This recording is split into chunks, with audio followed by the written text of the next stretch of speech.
Mateus, Evangelho de Mateus.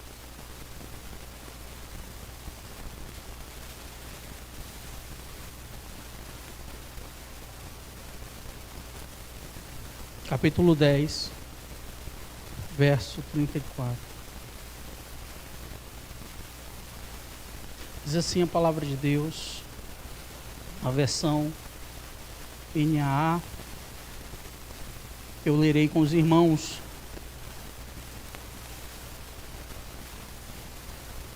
Não pensem que vim trazer paz à terra.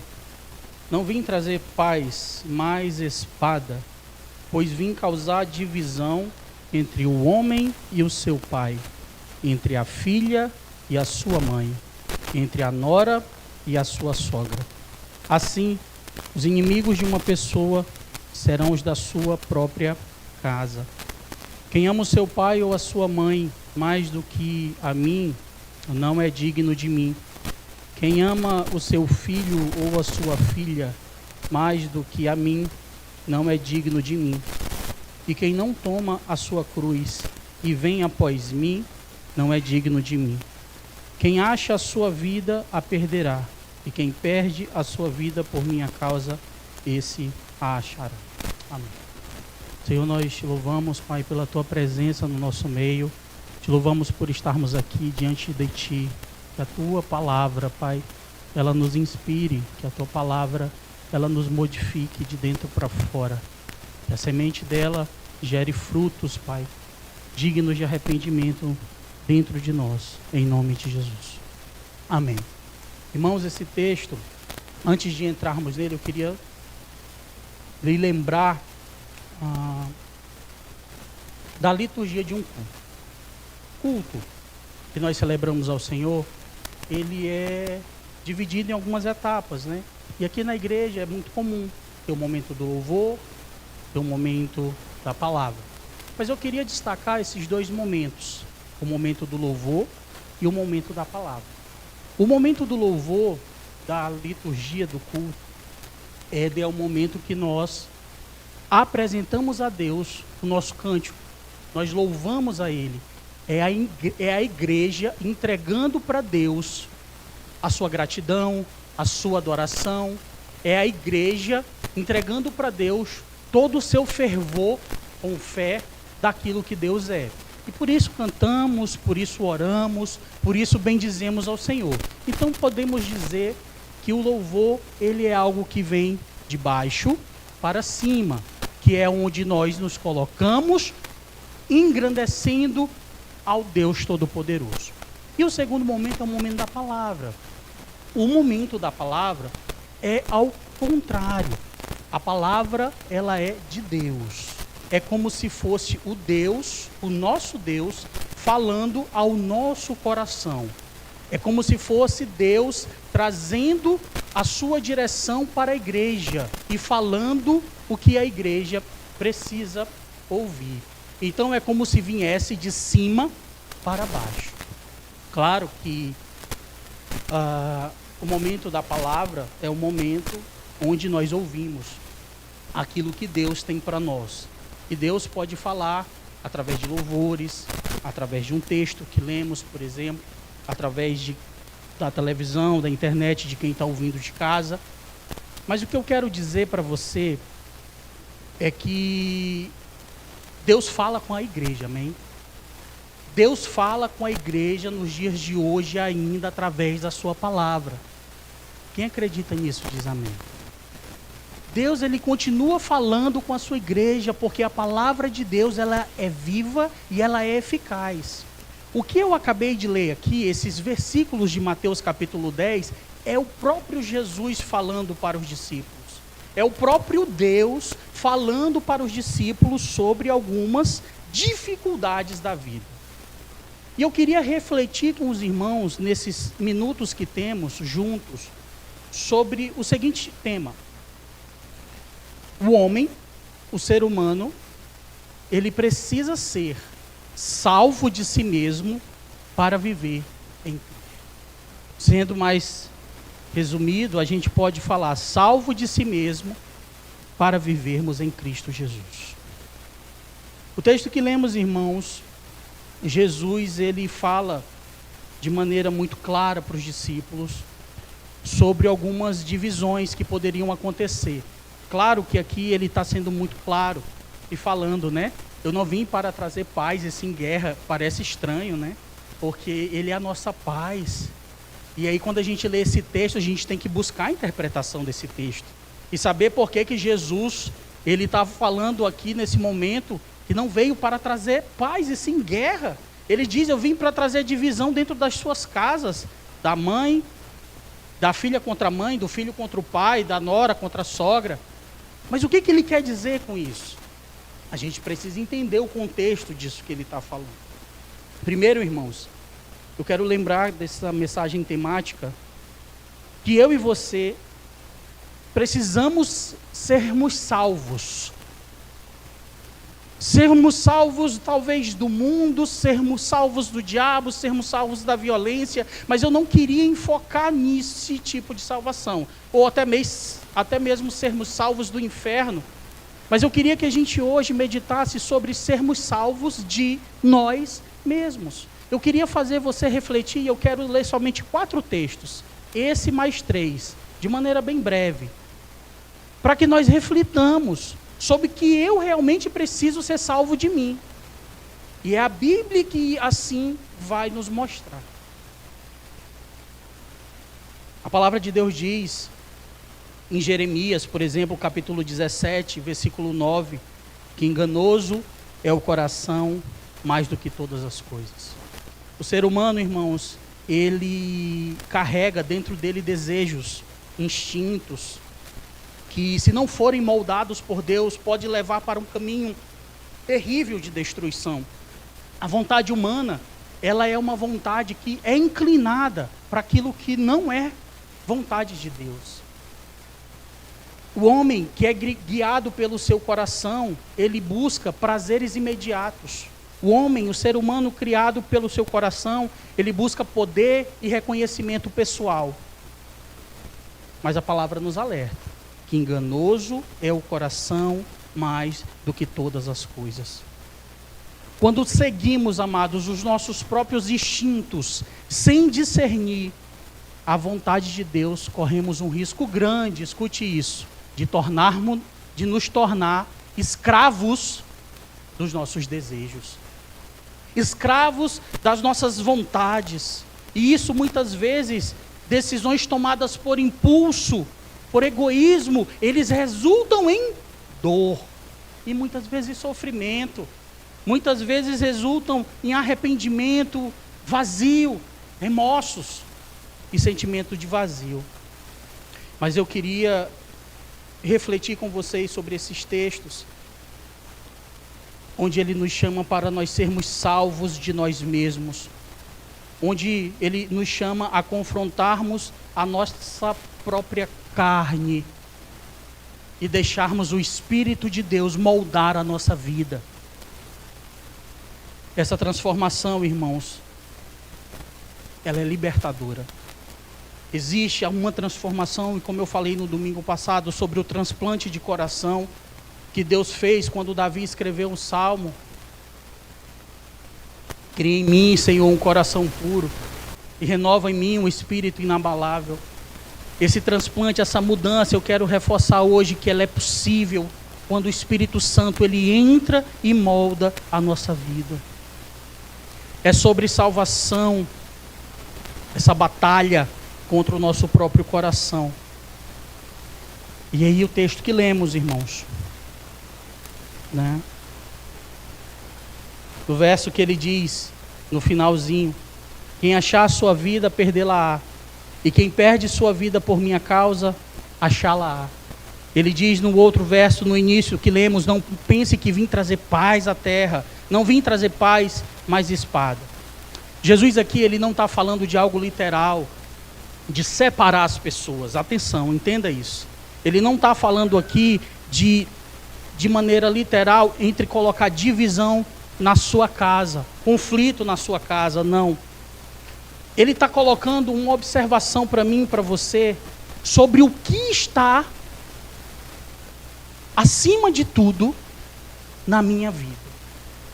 Ele está fazendo uma observação, olha, você precisa entender que existe uma divisão dentro de nós, dentro do nosso ser, que ela é possível definir o que é mais importante na minha vida. Jesus, quando ele diz, olha, eu vim, não pensem que vim trazer paz, eu não vim trazer paz, mas espada, pois vim causar divisão entre o homem e o seu pai, a filha e sua mãe, a nora e sua sogra, assim os inimigos de uma pessoa serão os da própria casa. E ele continua, ele não termina aí, ele entra no contexto dessa afirmação: quem ama o seu pai ou a sua mãe mais do que a mim. Não existe outro lugar para Deus ocupar na sua vida que não seja o primeiro lugar da sua vida. Quando isso confronta o André, o que ele é, os desejos dele, a vontade dele, isso causa o quê? Confusão dentro de mim. Quando isso vem ao meu encontro, quando isso vem ao meu impacto, dos desejos, das vontades e dos sentimentos que tenho, e quando Cristo ele diz, olha, existe essa divisão que você precisa ter dentro de você. O que é mais importante na sua vida? O amor absoluto que eu preciso e que você precisa ter, ele está onde? Eu sei, irmãos, que as nossas atitudes, elas costumam revelar quem está sentado no centro do nosso coração.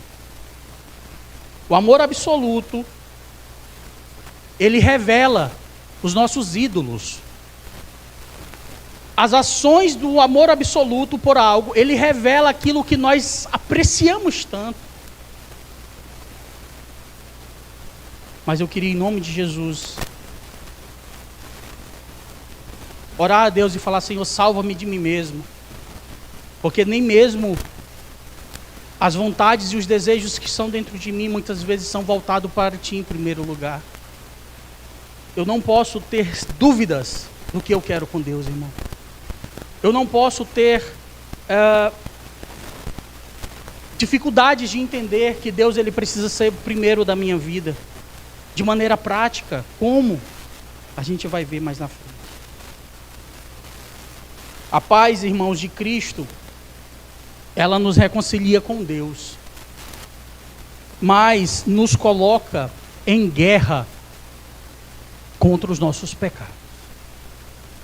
Quando eu amo mais, o texto que Jesus fala, olha, se tu ama mais o teu pai do que a mim, você vai ter guerra na sua casa. Ou se você me ama mais do que o seu pai, também talvez você tenha guerra. A paz, quando a gente aceita Cristo, irmãos, eu sempre falei isso no meu testemunho, que quando aceitei Jesus, uma paz tremenda invadiu o meu ser. Aquelas acusações, aquelas cobranças que eu tinha, elas sumiam. E eu consegui encontrar em Jesus as respostas para muitos dos meus questionamentos. Mas entenda que quando a gente encontra paz com Deus através de Jesus, a gente cria uma guerra interna. Porque agora a briga é com meus próprios desejos. Nós precisamos entender que nós somos um povo que está em guerra constante. Essa guerra é uma batalha contra tudo que somos, que não agrada a Deus. Tudo que nos separa de Deus. Não se acomode em nome de Jesus. Não diga que vai ser só mais essa vez. Não diga que é só desse jeito, dessa forma.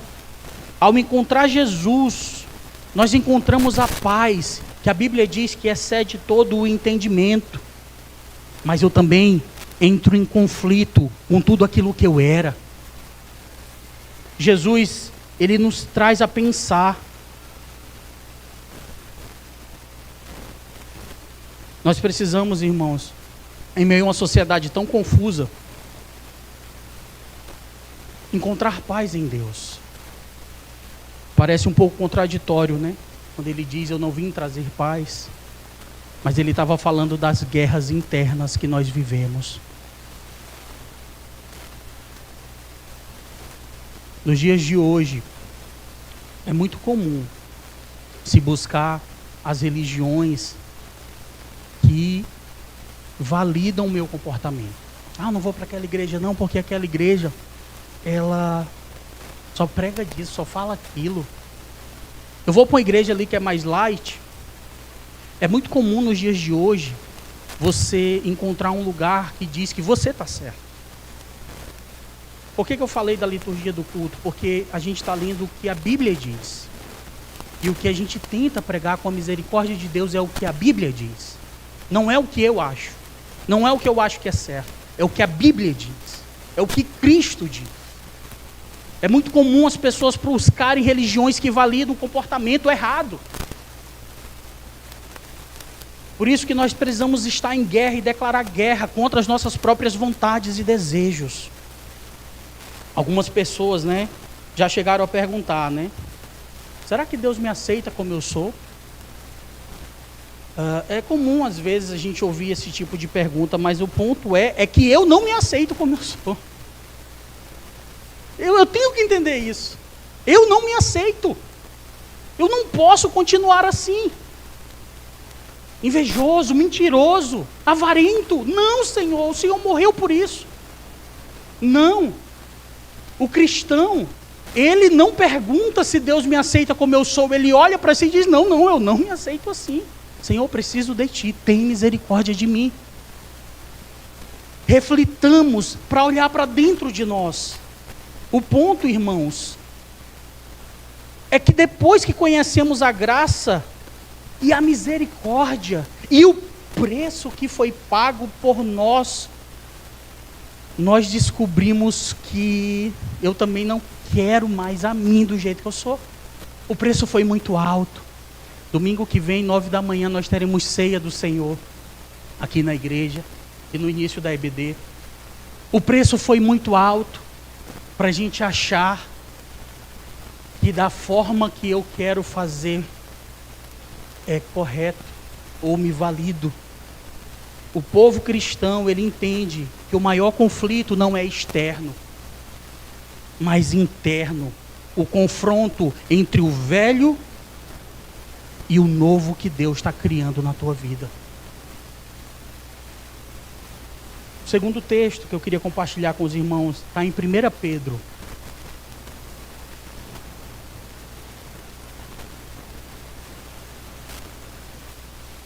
Capítulo 1, versículo 18. 1 Pedro, capítulo 1, versículo 18. Diz assim: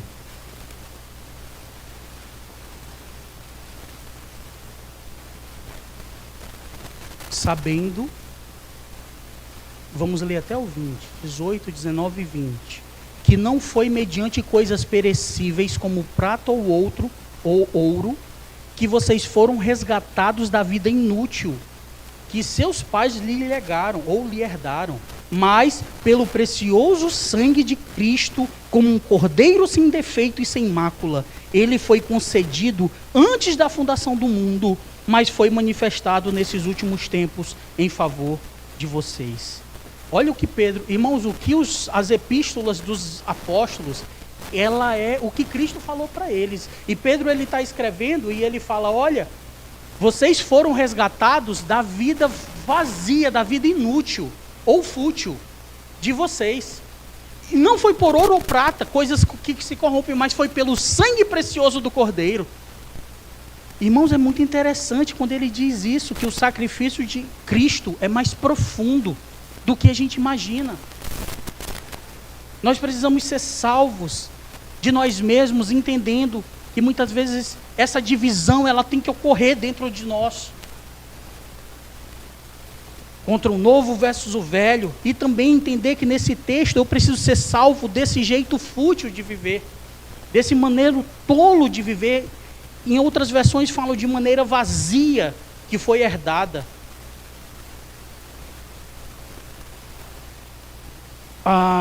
Quando nós comparamos o sacrifício de Jesus com a nossa vida, e a gente para refletir por uns minutos, meu Deus, como eu me preocupo com bobagem.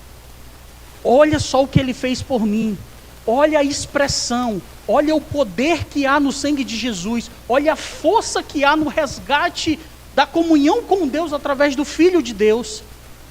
Por isso que ele diz, vocês foram resgatados da maneira vazia de viver, herdada dos seus antepassados. O pequeno, irmãos, é a gente pensar, escute isso, que Jesus nos resgatou apenas do inferno. Isso é pequeno. É pequeno. Ou de um lugar ruim. Eu sou alegre em Cristo porque Ele me resgatou e eu não vou mais para o inferno. Amém, isso é bênção, mas é pequeno. É pequeno pensar que eu sigo Jesus somente porque eu tenho medo de ir para o inferno, ou porque Ele está me levando para um lugar onde as ruas são como de ouro. Mas, irmãos, muito além da salvação, na verdade a gente precisa entender, aliás, que a salvação, ela não é apenas um socorro para que eu não vá para um lugar ruim. A salvação, ela não é apenas um movimento socorrista que me salva de um problema ou de uma dificuldade. Ele nos resgatou da maneira vazia de viver. O que Jesus ensinava através de Pedro é que nós somos salvos de nós mesmos, da nossa maneira de viver. Nos salvou do nosso antigo jeito de viver. Ele te salvou de você. Ele te salvou do Adão caído, do André caído. E aí você cita o seu nome no lugar do meu. Ele te salvou disso. Ele te resgatou disso. Nós somos salvos de nós mesmos. Jesus apenas não salva do inferno, mas nos resgata de uma vida inútil e sem propósito. Quando eu vi Cristo, irmãos, eu descobri que Ele era o ser humano que eu deveria ser, mas eu não sou. Quando Cristo se manifesta lá nas cidades por onde Ele andou, o povo de Deus descobriu quem era Deus. Porque antes se conhecia Deus dos profetas, dos patriarcas, mas Jesus se manifestou. E eles viram quem era o homem que eles deveriam ser e não conseguiam ser. A cruz, irmãos, de Cristo, não apenas nos liberta de um destino eterno, como o inferno, mas ela nos transforma aqui e agora. Ela nos transforma hoje, nos salvando do nosso antigo jeito de viver. O Evangelho, ele transforma agora a tua vida, o teu pensar, ele te renova. Isso é ato do Espírito Santo de Deus. Pastor, mas o inferno também, não sei, irmão. Eu só sei que eu não vou estar lá.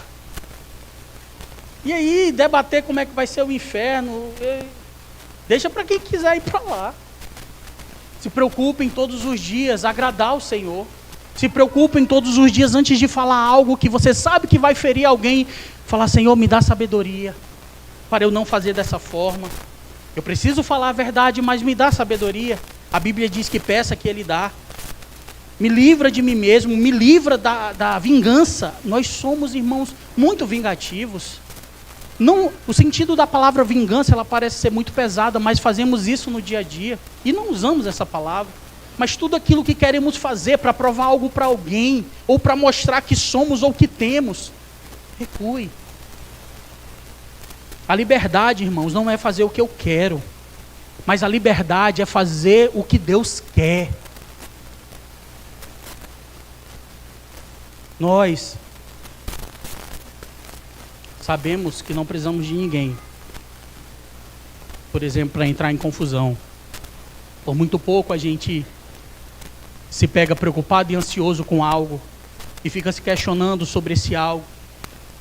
Vai deitar e fica pensando naquilo e às vezes não consegue dormir e aí tem que tomar remédio para poder dormir, para desacelerar a mente, para poder não pensar mais naquilo. Muitas vezes, irmãos, procuramos por lugares, por pessoas ou em pessoas o que elas podem dizer que eu possa fazer. Isso é muito comum. Cerrou o ano agora, iniciou um novo. E é muito comum a gente procurar por lugares que pessoas falem o que Deus quer que a gente faça. É muito comum você ver pessoas entrando por muitas igrejas, que as igrejas elas gritam e falam dizendo que aqui você vai ter ou ser aquilo que você quer para a sua vida em 2025. Mas o que eu quero lhe dizer em nome de Jesus é que o cristão, ele é um povo que não se aceita como ele é, mas ele se entrega ao processo diário de transformação de Deus. Senhor, eu não sei o que vai ser em 2025 na minha vida, mas eu quero dizer, transforma-me todos os dias à semelhança de Jesus. É esse o alvo que eu quero para mim. E eu não quero tirar isso de dentro de mim. Porque eu fui resgatado da maneira vazia de viver. Herdado pelos nossos pais, isso não foi comprado por ouro e nem por prata, mas foi pelo sangue precioso do Cordeiro. Terceiro texto que eu quero compartilhar com os irmãos é em Gálatas, capítulo 5. Esse texto é um pouco mais conhecido, que diz bem assim. Gálatas, capítulo 5, o verso 17. Porque a carne luta contra o espírito, e o espírito luta contra a carne, porque são opostos entre si, para que vocês não façam o que querem, mas, se são guiados pelo Espírito, vocês não estão debaixo da lei. Irmãos, Paulo ele escreve à igreja falando que existe uma batalha da gente com Deus. É basicamente isso, o Espírito é o Espírito de Deus, e nós somos a carne. E ele está dizendo que a carne briga contra o Espírito, porque são opostos entre si. Então, irmãos, existe um conflito dentro de nós, que todos os dias ele busca em fazer aquilo que não é a vontade do Espírito. Saia daqui hoje entendendo que essa semana você vai lutar contra você. Quando Jesus ele foi para o deserto orar e jejuar por 40 dias, quem apareceu para tentá-lo? O diabo. E ele fez 3 tentações. A primeira tentação, Jesus ele estava sem comer durante muitos dias, irmãos. Ele falou: por que tu não transforma essas pedras em pães e come? Jesus podia transformar, sim ou não, irmãos? Sim, Jesus ele multiplicou pães e peixes. Ele podia fazer, mas ele não fez. Por quê? Porque ele tinha um propósito. No segundo momento, o diabo chega para Jesus e leva para um lugar muito alto. E diz para Jesus: te lança daí porque está escrito. E o diabo cita um salmo, que os anjos dará ao teu respeito que te guardem. E Jesus ali também cita um texto bíblico. Em terceira tentação, ele leva para um lugar muito alto e diz a Jesus: olha, se tu prostrado me adorares, eu te darei todos esses reinos. O que eu quero dizer com isso? O Filho de Deus, ele foi tentado. E ele podia sim fazer o que o diabo pedia, porque ele era Deus e ele também era homem. Mas ele resistiu ao diabo.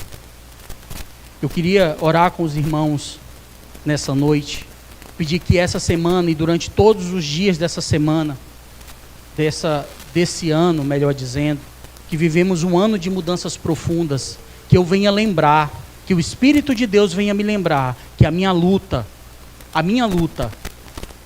além de ser contra principados e potestades nas regiões celestes, ela é contra mim mesmo. Porque eu vou lhe dizer em nome de Jesus: maior é o que está dentro de você, que se chama Espírito Santo de Deus, do que está no mundo. Maior é Deus que habita em ti. Sabe por que a gente ainda continua fazendo? Porque a gente quer. Porque muitas vezes a nossa fé está fraquinha. Não existe um medidor de fé, irmãos. Não existe isso. Fé ou tem ou não tem.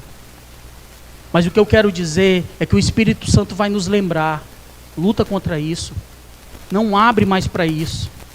Não se pode colocar vinho novo em odres velhos, porque senão vai acabar com tudo. Você vai ter que se colocar diante de Deus e falar: Senhor, salva-me de mim mesmo. E o texto de Gálatas que lemos, Paulo descreve essa guerra contínua entre a carne e o espírito, um conflito interno que marca a nossa vida. Irmão, se você não está em guerra com você mesmo, tem algo errado. Porque eu não ainda conheci um ser humano nesse mundo que viva em carne, como nós somos carne, e não tenha pensamentos, desejos e coisas que são avessas à vontade de Deus. Todos os dias eu e você precisamos lutar contra isso. Mas escute, o texto que lemos de Gálatas fala da luta. Fala da batalha constante contra a carne. Mas escute, sabemos que a carne é oposta de Deus, sabemos que essa luta é constante, mas escute, a palavra de Deus também diz, não use da liberdade que Deus deu a vocês. Nós somos livres, irmãos, mas não use delas para dar ocasião à carne. Não use. Venha se tiver que vir, faça o que tiver que fazer, mas não deixe a sua carne dizer que você é isso, que você é aquilo, que você outra coisa, porque ninguém fez, ou porque ninguém te ligou, ou porque ninguém te buscou. Não use, não deixe. Continue. Continue. O Espírito Santo habita em você para que você não faça o que você quer. O cristão é um povo que não se aceita como é. E assim como Paulo deu o exemplo de um atleta, né? Que o atleta corre por uma coroa corruptível, por umas folhas de louro que na época era entregue aos campeões. Nós corremos para o prêmio da soberana vocação em Cristo Jesus. E esse prêmio vale a pena buscar todos os dias e negar a nós mesmos.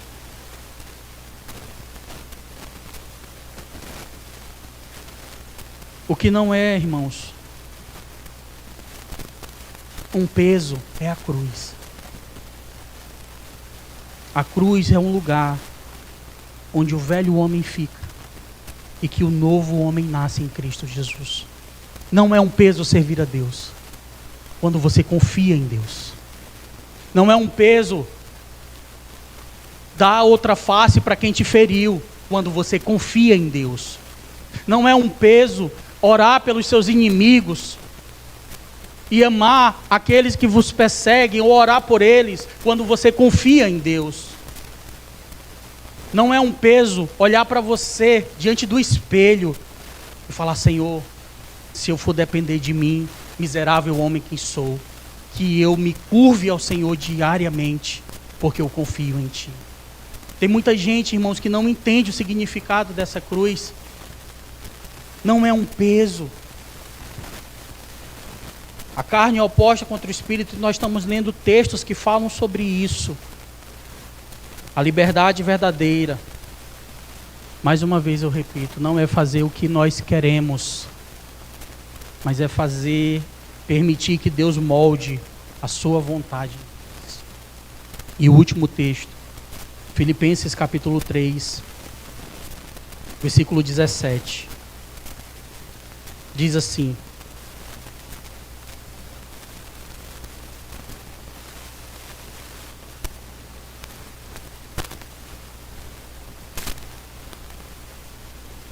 Filipenses capítulo 3, verso 17. Irmãos, Paulo dizendo à igreja: sejam meus imitadores e observe os que vivem segundo o exemplo que temos dado a vocês.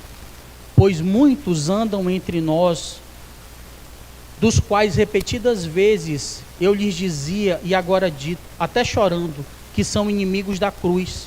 O destino deles é a perdição. O Deus deles é o ventre. E a glória deles está naquilo que deviam se envergonhar, visto que só pensam nas coisas terrenas. Pois a nossa pátria é nos céus, de onde também aguardamos o Salvador, o Senhor Jesus Cristo, o qual transformará o nosso corpo de humilhação para ser igual ao corpo da sua glória, segundo a eficácia do poder que lhe tem de até subordinar a si todas as coisas. E o verso 1 do capítulo 4. Portanto, irmãos, de que tenho muita saudade, vocês são a minha alegria e coroa. Sim, meus amados irmãos, permaneçam de modo firmes no Senhor. Paulo, irmãos, ele fala nesse texto que existia um grupo de pessoas que era inimigo da cruz, que eles tinham um ventre como Deus, e que eles se gloriavam naquilo que deveriam se envergonhar. Esse tipo de pessoa nós não podemos ser. Nós somos amigos da cruz. Sim, somos amigos da cruz de Cristo. No instrumento que na cruz eu falo, aqui eu crucifiquei o velho homem, o velho eu, o velho ser. E agora eu sou uma nova criatura. E essas pessoas, irmãos, elas satisfazem os seus próprios desejos diariamente. Essas pessoas não se intimidam, não têm vergonha, não temem a Deus e nem também os homens. Ele fala também que a pátria não é aqui. Irmãos, é bem complicado algumas coisas que eu penso e eu busco em Deus sabedoria para entender as coisas desse mundo. A Bíblia diz que a nossa pátria é celestial. A Bíblia diz que nós somos cidadãos do céu. Nós temos um Jesus como modelo. Nós temos a Bíblia como um manual de fé e prática e conduta. Às vezes me perguntaram, André, tu é patriota? Aí eu falei assim, irmão, eu amo o Brasil, eu amo ir para o Nordeste. Às vezes dá, às vezes não dá. Eu sou daqui, eu sou acriano, nasci em Rio Branco, mas o meu reino é em outro lugar. Nós somos cidadãos celestes. Todos os homens carecem da glória de Deus, todos. Independente de quem se diz ou se usa do Deus acima de tudo. Deus acima de tudo, irmãos, é a gente negar nós mesmos todos os dias. É a gente esmurrar o nosso corpo para não ser condenado naquilo que pregamos. Deus acima de tudo é não viver com hipocrisia, falar e não viver. Deus acima de tudo é no oculto a gente dar testemunho que glorifique a Deus. Deus acima de tudo é quando ninguém está vendo a gente glorificar a Deus com as nossas atitudes e pensamentos. Isso é Deus acima de tudo. E não outras coisas. Oremos pelos nossos políticos. Sim, oremos. E que a gente peça misericórdia de Deus pela população que nós estamos aqui. Mas um dia, o Deus que está acima de tudo virá e arrebatará a sua igreja para a glória dele. E nós viveremos com ele eternamente. Não porque queremos ficar longe do inferno, mas porque ele é o nosso Senhor que pagou o alto preço naquela cruz. Se vale a pena, olha, vale. Não é fácil, porque você olhar para o espelho e falar que de nada se aproveita de mim mesmo, se entregue a Cristo desesperadamente. Eu e você precisamos de Jesus, irmão. Não é mais nada. Não é de um ritual. A igreja judaizante, a religião judaica, né, irmãos? Ela tem o shofar, e tem o candelabro, e tem a bandeira de... A gente só precisa de Jesus. Não foi por ouro e nem prata, mas foi pelo sangue precioso que ele te salvou da vida inútil. Oh Jesus, como o teu sangue é precioso. E que eu e você, irmãos, possamos caminhar juntos como uma comunidade cristã, se ajudando, irmãos, e negando a nós mesmos todos os dias, e tomando a nossa cruz. E no verso 1 do capítulo 4 ele diz, permaneçam firmes no Senhor. Amém? Vamos orar. Se você quiser ficar de pé, fique. Se quiser ficar sentado, fique à vontade. Eu queria orar com os irmãos. Irmãos, muita gente se diz cristão. Vamos orar a Deus e falar, Senhor, eu não quero ver a mudança no mundo. Olha aqui para mim, antes da gente orar. Às vezes eu mesmo, o André aqui, eu quero mudar coisas ao meu redor. Ok. A gente às vezes reclama, né, de tanta coisa. Mas em nome de Jesus, escute isso. O apóstolo João fala isso em suas epístolas. Do que adianta, irmãos? Nós não vamos conseguir mudar ao nosso redor. Não vamos. Por que fazemos o trabalho no Ayrton Senna? É para mudar o bairro Ayrton Senna? Não vamos conseguir mudar. Mas sabe por que fazemos? Porque nós mudamos. Fazemos porque algo mudou dentro de ti. Fazemos porque eu posso mudar. O André pode mudar. Porque Deus pode mudar o André. Agora, o redor do André pode, através disso, mudar também. Mas o André precisa mudar. Muitas vezes a gente quer mudança de A, de B, de C. Ah, fulano se diz crente, faz isso. Mas eu não mudo.